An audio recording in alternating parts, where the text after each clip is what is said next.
السلام علیکم ورحمۃ اللہ وبرکاتہ۔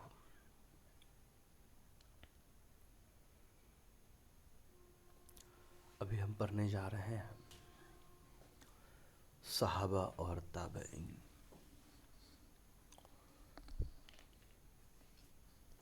آسان اصول فقہ کا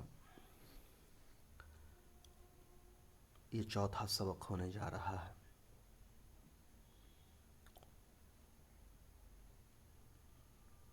اس سبق میں ہم لوگ صحابہ کی تعریف، صحابہ کی قسمیں، سند کے اعتبار سے، روایات کے اعتبار سے، اور صحابہ کے اوپر لکھی گئی کچھ اہم کتابوں کے بارے میں پڑھنے جا رہے ہیں، اور صحابہ سے فارغ ہو کر پھر انشاءاللہ تابعین کے بارے میں پڑھیں گے۔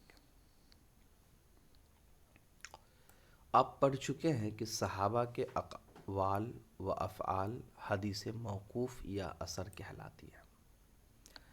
اس سے پہلے کی کلاسز میں ہم لوگوں نے اثر کے بارے میں اور حدیث موقوف کے بارے میں اچھی طریقے سے پڑھ لیا تھا اور سمجھ لیا تھا کہ حدیث موقوف کیا ہوتا ہے اور اثر کیا ہوتا ہے، اور دین میں ان کا اہم مقام ہے، اور دین میں ان کا اہم مقام ہے۔ اس لیے یہ جان لینا ضروری ہے کہ صحابی کی تعریف کیا ہے، یعنی اثر اور حدیث موقوف جس کا دین میں ایک اہم مقام ہے، یہ چونکہ متعلق ہی ہے صحابہ سے، تو صحابہ کے بارے میں بھی اصطلاحی طور پر کچھ اصولی باتیں ہم کو قانونی اعتبار سے یاد رکھنی چاہیے۔ پہلا، صحابی وہ ہے جس نے بحالت ایمان آپ صلی اللہ علیہ وسلم کو دیکھا ہو، یا نابینا ہونے کی وجہ سے نہ دیکھ پایا ہو لیکن ملاقات کی ہو، اور ایمان کی حالت میں وفات پائی ہو۔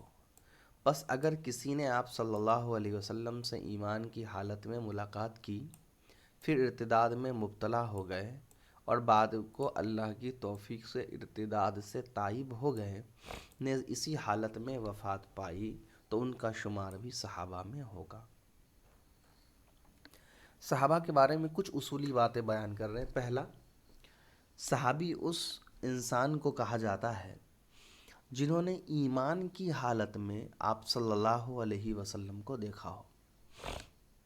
اگر ایمان نہیں ہے اور پھر آپ صلی اللہ علیہ وسلم کو کسی نے دیکھا ہو، اس کو صحابی نہیں کہا جائے گا، جیسے ابو جہل، ابو لہب وغیرہ۔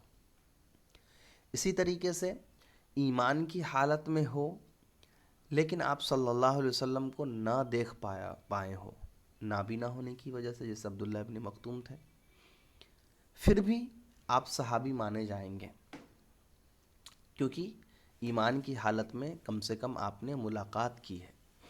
اگر نابینا ہونے کے بعد ملاقات بھی نہ کرتے تب صحابی نہیں مانے جاتے۔ تیسری شرط جو ہے وہ یہ ہے کہ ایمان کی حالت میں ملاقات کی ہو اور موت بھی ایمان پر ہی ہوا ہو۔ ایسا نہ ہو، یہ ایک ہائپوتھیٹیکل سچویشن میں کہہ رہا ہوں، یہ ہوا نہیں ہے، ایسا سمجھا رہا ہوں۔ ایسا نہ ہو کہ ایمان لائے، اللہ کے رسول صلی اللہ علیہ وسلم کو دیکھا بھی اور پھر ایمان سے مرتد ہو گئے۔ بہت سے لوگ ایسے ہوئے ہیں، لیکن میں صرف سمجھانے کے لیے کہہ رہا ہوں۔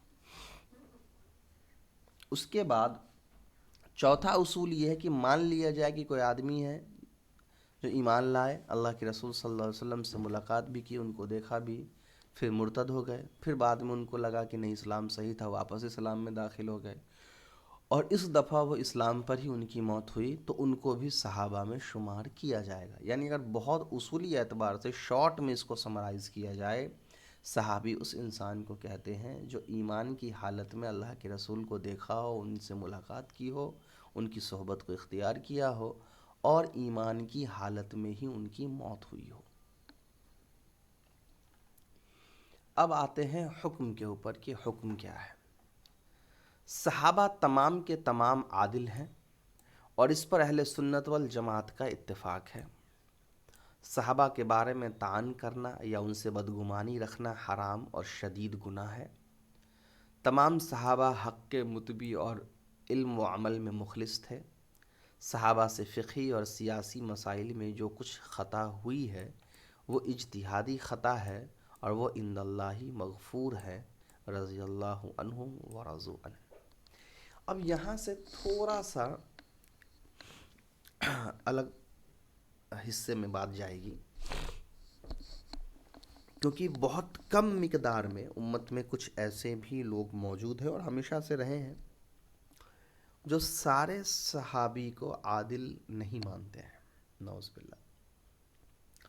اہل سنت والجماعت کا اس بات پر اتفاق ہے، اجماع ہے، کہ جتنے بھی صحابی ہیں وہ سب عادل تھے، وہ سب انصاف پسند تھے، سچے تھے، حق پر تھے۔ صحابہ کے بارے میں کوئی بدگمانی کرنا، کوئی غلط بات بیان کرنا، ان کے کسی سیاسی یا فقہی جو خطا ہوئی ہے اس پر لعن طعن کرنا، یہ ساری کی ساری چیزیں بہت سخت گناہ ہے۔ تو صحابہ کے بارے میں کچھ اصول جو ہے وہ اسٹیبلش کیے گئے۔ پہلا، صحابہ کے عادل ہونے پر پوری امت کا اجماع ہے۔ کچھ لوگ مختلف ہو سکتے ہیں مگر عام طور پر جو اجماع ہے، اتفاق ہے، وہ اسی پر ہے۔ دوسری بات، صحابہ کے بارے میں لعن طعن کرنا، ان کی برائی کرنا، ان سے بدگمانی رکھنا، یہ حرام اور ایک شدید گناہ ہے۔ اب یہ گناہ اور حرمت کس درجے میں جائے گی کہ وہ اسلام سے وہ انسان خارج ہو جائے، تو اس میں پھر الگ الگ تشریح ہے، تعویل ہے۔ جس درجے کا لعن طعن ہوتا ہے اس درجے کا اخراج اسلام سے ہوتا ہے۔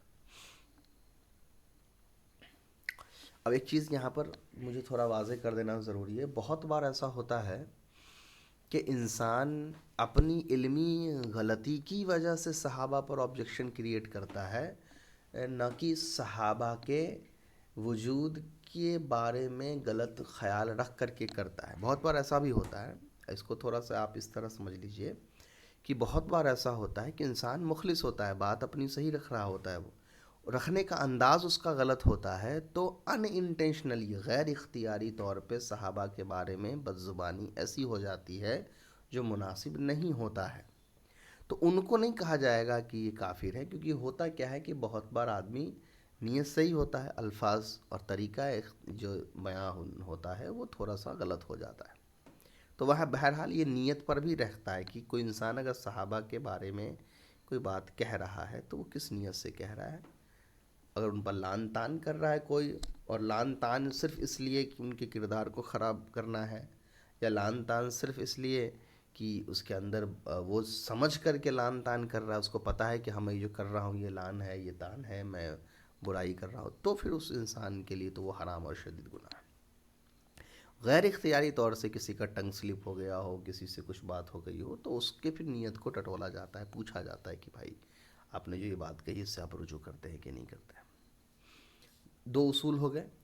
تیسری اصول ہوا ہے کہ ٹھیک ہے، صحابہ سارے کے سارے ہیں تو انسان ہی، تو انسان ہونے کے ناطے کچھ غلطیاں بھی ہوئی ہیں، حدیث کی کتابوں میں کچھ غلطیاں موجود ہیں، کچھ تاریخ کی کتابوں میں، کچھ سیرت کی کتابوں میں موجود ہیں۔ تو کیا ان غلطیوں کی بنا پر ان کا صحابہ کا جو ٹائٹل ہے وہ چھین لینا چاہیے، یا ان کے مخلص ہونے کا جو ٹائٹل ہے، ان کے حق پر ہونے کا جو ٹائٹل ہے وہ چھین لینا چاہیے؟ تو کہا جاتا ہے کہ نہیں، جو سیاسی چیزیں ہیں، جو پولیٹکس ہوئی ہیں، جو اقتدار کی وجہ سے جو باتیں ہوئی، یا بہت سارے مسئلے کو سمجھنے میں کچھ اجتہادی غلطیاں ہوئی اپنی رائے کے اعتبار سے، اپنی سمجھ کے اعتبار سے، تو اس کے بنا پر ان کی نیت کو، ان کے ایمان کو، ان کے عقیدے کو خراب نہیں کیا جا سکتا، ان کو ٹٹولا کہا نہیں جا سکتا ہے۔ تو اس غلطی کو جو ہے وہ اسی طور سے لیا جاتا ہے کہ ان سے مسٹیک ہوا ہے باتوں کو سمجھنے میں، تو وہ اللہ کے حوالے ہے، اللہ اس کو معاف کر دیں گے۔ ہم اس درجے میں نہیں ہیں کہ ہم ان کی برائی کریں یا ان کے لیے کوئی ججمنٹ پاس کریں۔ تو ایک عام امتی کے لیے صحابہ کے بارے میں یہی حکم ہے کہ صحابہ سارے کے سارے عادل ہیں، چاہے مشہور صحابی ہو یا غیر مشہور ہو، پوری امت کا اس بات پر اجماع ہے۔ صحابہ کے بارے میں گستاخی کرنا، بدگمانی کرنا، ان کو برا بھلا کہنا، یہ سب ایک شدید گناہ اور حرام ہے۔ جس درجے کی شدت پائی جائے گی اس درجے کا کفر اور لعن کا لیبل لگے گا اس کے اوپر، گناہ کا۔ اور صحابہ سے جو اجتہادی خطا ہوئی ہے، چاہے وہ سماجی زندگی میں ہوئی ہو، سیاسی زندگی میں ہوئی ہو یا ذاتی زندگی میں ہوئی ہو، وہ محض ایک سمجھ کی غلطی تھی، نہ کہ اختیاری طور پہ سوچی سمجھی ہوئی غلطی تھی، اور وہ ان اللہ مغفور ہے، اس کی ہم سب کو امید ہے۔ اتنی بات ہونی چاہیے۔ اب اگر کوئی آدمی صحابہ کے بارے میں تحقیق کرتا ہے، غور و فکر کرتا ہے، کچھ بات کو بیان بھی کرتا ہے، یہ خاص کے لیے ہے، عام کے لوگوں کے لیے نہیں، خاص لوگ، تو ان کو بھی چاہیے کہ اپنے الفاظ کو بیان کرنے میں، اپنی لکھاوٹ میں ادب کا، احتیاط کا جو پہلو ہے اس کو بہت مضبوطی کے ساتھ پکڑے رہے، اور وہ جو ادب کا اور جو رسپیکٹ کا معیار ہے صحابہ کو لے کر کے، اس کو وہ نہ لانگھے، اس میں تجاوزی نہ کرے اپنی ذاتی خرابیوں کی وجہ سے۔ آئیے، کسی شخص کے صحابی ہونے کا علم 5 طریقوں سے ہوتا ہے۔ اب سوال آتا ہے کہ کیسے پتہ چلے گا کہ کون صحابی ہے؟ تو کہا جا رہا ہے عام طور پر اسکول کی کتابوں میں 5 طریقے بیان کیے گئے جس سے یہ پتہ چل سکتا ہے کہ یہ صحابی تھے۔ پہلا طریقہ ہے تواتر، بار بار یہ ذکر کیا گیا ہو کہ یہ صحابی ہے۔ تواتر کس کو کہا جاتا ہے؟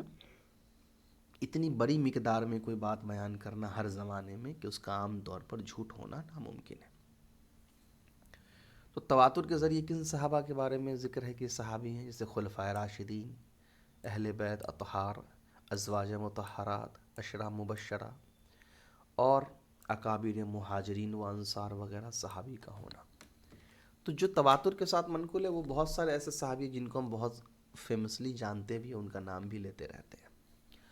دوسرا ہے شہرت کی بنا پر، اگرچہ وہ تواتر سے کم درجے میں، یعنی تواتر سے کم درجے میں ہے، حدیث میں بہت زیادہ بڑی تعداد میں ان کا ذکر نہیں ہے، لیکن ایک دو حدیث بھی ہے، لیکن وہ بہت مشہور حدیث ہو گئی جس کی وجہ سے وہ صحابی بھی، ان کے صحابی کے بارے میں بھی معلوم چل گیا کہ یہ صحابی ہے۔ جیسے زمام بن ثعلبہ۔ زمام بن ثعلبہ یہ کس لیے فیمس ہے؟ تو یہ فیمس ہے، کتاب الایمان کے اندر ایک حدیث آتی ہے جس کے اندر ایک بدوی صحابی تھے جنہوں نے اللہ کے رسول صلی اللہ علیہ وسلم سے 5 سوالات پوچھے، ایمان کے بارے میں، نماز کے بارے میں، حج، زکوٰۃ، روزہ وغیرہ، اور پھر انہوں نے قسم کھائی کہ نہ جتنا آپ بتائیں ہیں نہ اس سے ہم 1% زیادہ نہ 1% کم، تھوڑا سا بھی نہیں کریں گے۔ وہ جانے لگے تو اللہ کے رسول نے کہا کہ تم میں سے کسی جنتی کو اگر دیکھنا ہے تو یہ آدمی جو جا رہے ہیں یہ جنتی ہے۔ تو اس وجہ سے یہ صحابی فیمس ہوئے۔ دوسرا ہے عکاشہ بن محصن۔ عکاشہ بن محصن رضی اللہ عنہ جو صحابی ہیں، یہ فیمس ہیں اس حدیث کی وجہ سے جس حدیث میں اللہ کے رسول صلی اللہ علیہ وسلم نے فرمایا کہ میری امت میں 70,000 ایسے لوگ ہیں جو بغیر حساب کتاب کے جنت میں داخل ہو جائیں گے۔ تو یہ فوراً کھڑے ہو کر کہا کہ اللہ کے رسول آپ دعا کریے کہ میں اس میں شامل ہو جاؤں۔ تو اللہ کے رسول نے کہا کہ ٹھیک ہے تم اس میں شامل ہو۔ پھر دوسرے صحابی کھڑے ہوئے تو اللہ کے رسول نے کہا کہ نہیں، وہ جو فضیلت تھی وہ یہ لے گئے۔ تو اس وجہ سے عکاشہ بن محصن جو ہے وہ فیمس ہوئے۔ تو شہرت کے بنا سے حدیث کم ہے، تواتر کے ساتھ منقول نہیں ہے، لیکن چونکہ یہ دونوں حدیثیں بہت مشہور ہیں اور یہ ان دو حدیث کی جیسے یہ 2 صحابی بھی بہت مشہور ہیں، تو یہ بھی صحابہ کے اندر آ گئے۔ تیسری جو صورت ہے وہ کسی صحابی کا دوسرے شخص کے بارے میں صحابی ہونے کی اطلاع دینا، یعنی ایک صحابہ دوسرے کے بارے میں کہہ رہے ہوں کہ وہ صحابی ہیں، تو یہ بھی جو ہے وہ صحابی ہونے کی دلیل ہے۔ چوتھا ہے ثقہ تابعین کا خبر دینا۔ کوئی تابعین ہے جو بہت ثقہ ہے، بہت مضبوط ہے، اسماء رجال میں ان کا ایک اسٹیٹس ہے، اور وہ یہ بتا رہے ہوں کہ یہ جو ہے یہ صحابی ہے جن سے میں نے یہ بات نقل کی ہے، تو ان کو بھی صحابی مانا جائے گا۔ پانچواں ہے کسی شخص کا صحابی ہونے کا دعویٰ کرنا۔ یہاں کوئی دلیل نہیں ہے، دلیل صرف یہ ہے کہ ایک آدمی خود اپنے بارے میں صحابی ہونے کا دعویٰ کر دے۔ اب جب خود آدمی دعویٰ کرے گا، یہ اس لیول کی سب سے نچلا طبقہ ہے کہ یہاں پر پھر چیک اینڈ بیلنس بہت زیادہ ہے۔ تواتر والے میں چیک اینڈ بیلنس کرنے کی ضرورت نہیں ہے، اور مشہور صحابی کے بارے میں بھی چیک اینڈ بیلنس کی ضرورت نہیں ہے۔ کسی صحابی کا دوسرے صحابی کے بارے میں خبر دینا، اس میں بھی چیک کرنے کی ضرورت نہیں ہے۔ ثقہ تابعین میں یہاں تھوڑا سا چیک کرنا پڑتا ہے کہ تابعین ثقہ ہیں کہ نہیں۔ اور پانچواں جو یہ ہے نا کہ کوئی آدمی اپنے بارے میں خود صحابی ہونے کا دعویٰ کرے، یہاں چیک اینڈ بیلنس بہت زیادہ کرنا ہوتا ہے، ٹائم کے اعتبار سے، رہن سہن کے اعتبار سے، اس کی جغرافیکل ریجن کو دیکھا جاتا ہے، زمینی اعتبار سے کہاں کیسے، وہ بہت تحقیق کرنی پڑتی ہے تب جا کر کے طے کیا جاتا ہے۔ اس لیے کہہ رہے ہیں کہ کسی شخص کا صحابی ہونے کا دعویٰ کرنا بشرط یہ کہ وہ قابل اعتبار ہو اور اس کا دعویٰ عقلاً قابل قبول ہو۔ تو اگر کوئی آدمی اپنے صحابی ہونے کا دعویٰ کر رہا ہے تو اس کی کچھ چیزیں چیک کی جاتی ہیں. اگر وہ چیزیں عقلی طور پر قبول ہوتی ہے، نقلی طور پر قبول ہوتی ہے، تب جا کر اس کو قبول کیا جاتا ہے. اگر عقل کے اعتبار سے یا نقل سے مراد ہے ایویڈنس، اس کے اعتبار سے اگر کوئی چیز قبول نہیں ہوتی ہے تو اس کے صحابہ ہونے کے دلیل کو خارج کر دیا جاتا ہے. مثال کے طور پہ مثلاً کسی نے رسول اللہ صلی اللہ علیہ وسلم کی وفات کے 100 سال کے اندر دعویٰ کیا. کوئی آدمی ہے جو آپ صلی اللہ علیہ وسلم کے دنیا سے جانے کے بعد 100 سال کے اندر یہ دعویٰ کرتا ہو کہ میں بھی صحابی ہوں، تو اس کی دعوے کو کنسیڈرڈ کیا جائے گا. مان نہیں لیا گا وہ صحابی ہے، کنسیڈرڈ کیا جائے گا، تحقیق کی جائے گی، اس کے بعد مانا جائے گا. اس کے بعد کا دعویٰ معتبر ہی نہیں. لیکن 100 سال کے بعد کوئی آدمی آ کر کے دعویٰ کرے کہ میں تو صحابی ہوں اور اس کی کوئی دلیل موجود نہیں ہے تو اس کو کنسیڈر بھی نہیں کیا جاتا ہے. اسی لیے ایک مثال دے رہے ہیں کہ رتن ہندی کے بارے میں صحابیت کے دعوے کو اس لیے محدثین نے قبول نہیں کیا. بہت سے لوگ رتن ہندی جو بھارت سے ایک آدمی تھا جو اپنے آپ کو صحابہ ہونے کا دعویٰ کرتا تھا کہ میں اللہ کے رسول کو دیکھ کر کے آیا ہوں، ان سے ملاقات کر کے آیا ہوں، تو بہت سے لوگوں نے اس کو پھیلایا. خاص طور پر جو تاریخ کے بیان کرنے والے تھے، اس کا متکلمین حضرات تھے، انہوں نے اس کو بہت زیادہ فیمس کیا ان کو کہ یہ واقعی میں صحابی تھے. حالانکہ محدثین نے تحقیق کرنے کا بعد یہ ثابت کر دیا کہ یہ صحابی نہیں تھے اور ان کی جو دلیل ہے، جو دعویٰ ہے، یہ بالکل غلط ہے. ریزن بہت واضح ہے. آپ صلی اللہ علیہ وسلم کی جو وفات ہے وہ 11 ہجری میں ہوئی ہے، اور یہ جو رتن ہندی ہے یہ اس کا جو ذکر ملتا ہے تاریخ کی کتابوں میں وہ تقریباً ملتا ہے 600 یا 700 ہجری میں. تو یہ پاسبل ہی نہیں ہے نا کہ ایک آدمی 6 صدی تک زندہ رہ جائے. تو اسی لیے محدثین نے کہا کہ وہ ٹائم ڈیوریشن میچ نہیں کر رہا ہے. یہ دعویٰ جو کر رہے ہیں وہ 600 سال پہلے کی بات کی دعویٰ کر رہے ہیں، اور ان کی خود کی جو پیدائش ہے یہ 600 سال بعد کی ہے. جہاں پیدائش نہیں، یعنی ان کا جو ایویڈنس ملتا ہے ایگزسٹنس کا. تو اگر کوئی یہ مان بھی لے کہ چلو انہوں نے اپنے بچپن میں آپ صلی اللہ علیہ وسلم کو دیکھا ہو، مان لیجیے، پھر بھی کوئی آدمی 600 سال زندہ رہ جائے، وہ پریکٹیکلی پاسبل نہیں ہے. اور ایک دلیل بھی اس اعتبار سے ملتی ہے کہ اللہ کے رسول صلی اللہ علیہ وسلم نے فرمایا بھی ہے کہ تم میں سے جتنے لوگ ابھی یہاں موجود ہو 100 سال بعد زندہ نہیں رہو گے کوئی. یہ صحابہ کو اللہ کے رسول کہہ رہے تھے. اسی وجہ سے اس کے اس دعوے کو جھوٹا مانا جاتا ہے. اب آتے ہیں تعداد کی. صحابہ کی تعداد کتنی؟ صحابہ کی تعداد کو کوئی ایکوریسی کے ساتھ نہیں بیان کر سکتا ہے. الگ الگ کتابوں میں الگ الگ تعداد ہوتی ہے، تو ایک ایوریج نکالا جاتا ہے کہ اتنا سے اتنا کے بیچ میں ہوں گے. صحابہ کی مجموعی تعداد کی تحدید مشکل ہے، اس لیے اس سلسلے میں مختلف اقوال ہیں. علامہ ابو زرع رازی نے 1,14,000 کی تعداد لکھی ہے جنہوں نے آپ صلی اللہ علیہ وسلم سے روایت نقل کی ہے یا سنی ہے. تو انہوں نے جو تعداد نقل کی ہے وہ تعداد نقل کی ہے روایات کو دیکھ کر کے. ہو سکتا ہے کچھ صحابی ایسے بھی جنہوں نے کوئی روایت نقل نہ کی ہو، کوئی پیش نہ کیا ہو، یا بہت پہلے وفات پا گئے ہو نقل کرنے سے. طبقات. طبقات کا مطلب ہوتا ہے ایک کتاب ہوتا ہے، ایک مجموعہ ہوتا ہے، جس میں جیسے ابن سعد نے طبقات ابن سعد لکھا ہے. اس میں صحابہ کے 5 طبقات اور حاکم کے 12 طبقات لکھے ہیں. مطلب کیا ہے؟ طبقات ایک کتاب ہوتا ہے جس کے اندر ایک لیول ہوتا ہے. پہلے ان کی زندگی کے بارے میں بیان کیا جاتا ہے، پھر ان کے ٹیچرز، ان کی پڑھائی لکھائی، یعنی ایک پورا ایک سیکوینس اسٹوری ٹائپ کا ہوتا ہے. پہلے پیدائش، پھر اس کے بعد ان کی تعلیم، پھر ان کا رہنا سہنا، پھر ان کی روایات کو، پھر ان کے جو اسٹوڈنٹس رہے ان کو اس طریقے سے لکھا گیا ہے. آخری صحابی. وفات کے اعتبار سے آخری صحابی حضرت ابو طفیل عامر ابن واثلی لیثی رضی اللہ عنہ ہیں، جن کی وفات مکہ مکرمہ میں 110 ہجری میں ہوئی ہے، اور یہ مسلم بات ہے، دلیل سے ثابت ہے. اب آتے ہیں صحابہ پر کچھ اہم تصنیفات لکھے گئے ہیں اس کے بارے میں. پہلا ہے معرفت من نزل من الصحابۃ سائر البلدان. یہ علامہ مدنی رحمۃ اللہ علیہ کی کتاب ہے. اس کتاب کے اندر آپ کو یہ ملے گا کہ کون سے صحابی کس جگہ منتقل ہو گئے، کہاں چلے گئے تھے، کیونکہ ہوا بہت سارے صحابی کو الگ الگ جگہ علاقوں میں بھیجا گیا، الگ الگ ملکوں میں بھیجا گیا. تو اس کتاب میں وہ پورا ایک ڈیٹیل میپ ہے، ایک پورا انالائسس ہے کہ کون سے صحابی کہاں جا کر کے منتقل ہو گئے، کون سے صحابی کہاں وفات پائے. اور اس سے یہ فائدہ ہو جاتا ہے کہ پھر آپ کو سمجھ میں آ جاتا ہے کہ کون سے صحابی سے کن لوگوں نے کون سی حدیثیں نقل کی ہے. دوسری کتاب جو آپ کا ہے وہ ہے کتاب المعرفتی، علامہ مروزی رحمۃ اللہ علیہ کی. اس کتاب کے اندر بھی انہوں نے جو ہے وہ انالائسس تو کیا ہے، مگر یہ انالائسس ان کا الگ اعتبار سے ہے. یہاں یہ صحابہ کے بارے میں ان کی پہچان لکھتے ہیں، ان کی فیملی بیک گراؤنڈ کے بارے میں لکھتے ہیں، یعنی ایک طرح سے آپ کہہ سکتے ہیں کہ صحابہ کی ایک سیرت ہوتی ہے۔ کتاب الصحابہ جو ہے یہ بھی سیم کتاب المعرفہ کی جیسا ہی ہے، یہ تھوڑا سا ایکسپلینڈ ہے، اور کچھ کتاب اس کتاب میں جو دقتیں ہیں وہ اس کتاب کے اندر ٹھیک کی گئی ہے۔ اس کے بعد ہے الاستیعاب فی معرفت الاصحاب، یہ سب سے اپ گریڈڈ ورژن ہے ان دونوں کتاب کا، اور اس کے اندر کچھ چیزیں اور زیادہ بڑھائی گئی ہے، جیسے ان کا فیملی بیک گراؤنڈ، ان کا جو پورا سجرا ہے، کن سے شادی ہوئی، ان کا کتنا بیٹا ہوا، کہاں کون بیٹا رہا، تو وہ پورا ایک فیملی بیک گراؤنڈ پورا ڈیٹیل جو ہے وہ بیان کیا جاتا ہے۔ اس کے بعد ہے الاسد الغابتی فی معرفتی اسماء الصحابتی، ابن اسیر رحمۃ اللہ علیہ۔ اس کتاب کے اندر یہ ساری کتابوں کا نا اپ گریڈ ورژن ہے، اور ان کتابوں میں جو کچھ مسٹیک ہوئی ہے یا جو کچھ چھوٹ گیا ہے اس کو انہوں نے اس کتاب کے اندر نقل کیا ہے، اور یہ کتاب بھی سیم اسی پیٹرن کو فالو کرتا ہے۔ اس کے بعد آئیے تجرید و اسماء الصحابہ، محمد احمد بن عثمان بن قائمازہ الذہبی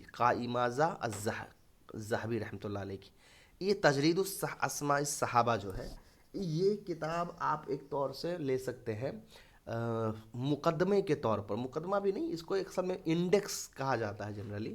انڈیکس اگر سمجھ رہے ہیں کیا ہوتا ہے نا کہ جیسے مان لیں کہ الف سے کوئی صحابی ہیں، الف کے نام سے جتنے صحابی ہیں تو ان کا پورا ایک پیٹرن بنا ہوا ہے، کون کون صحابی ہے جن کا الف سے سٹارٹ ہوا ہے، کس سال میں پیدا ہوئے، کتنی حدیثیں بیان کی، اس طریقے سے انہوں نے ایک انڈیکسنگ وے میں یہ پوری کتاب انہوں نے صحابہ کے اوپر لکھی ہوئی ہے۔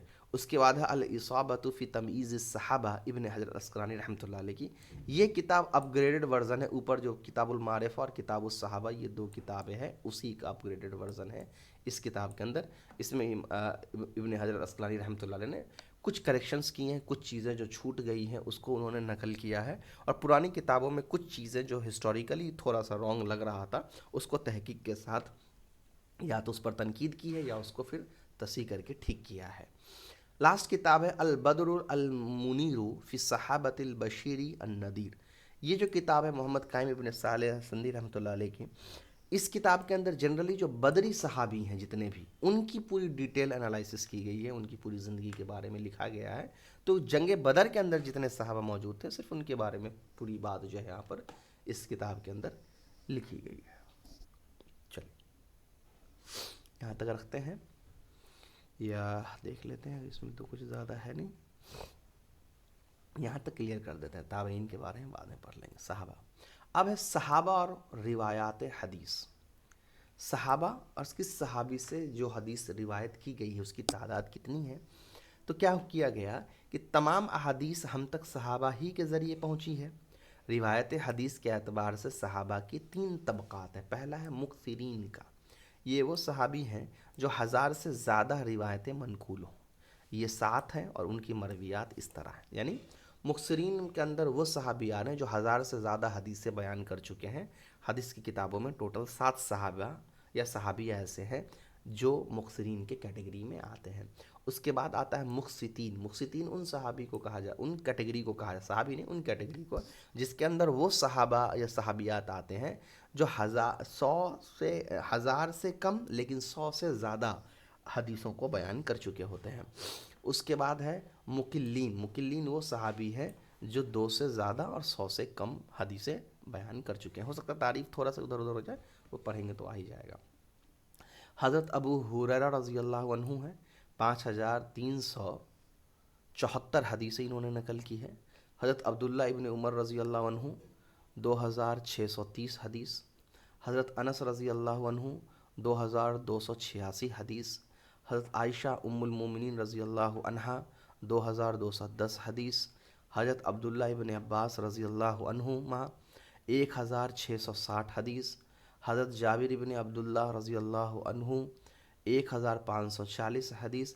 حدیث سے مراد ایک حدیث کاؤنٹ نہیں، ایک مرویات ہوتا ہے، ہو سکتا ہے کہ بہت بار ایک ہی حدیث الگ الگ پیٹرن میں بھی بیان کیا گیا ہو، تو صرف صحابہ کو چیک کیا تھا کہ ان صحابی نے کتنی چیزیں بیان، کتنی روایتیں بیان کی، ہو سکتا ہے کہ ایک حدیث ملٹیپل اوکیزن پہ بیان کر دیا گیا ہو تو وہ کاؤنٹ نہیں ہوتا ہے۔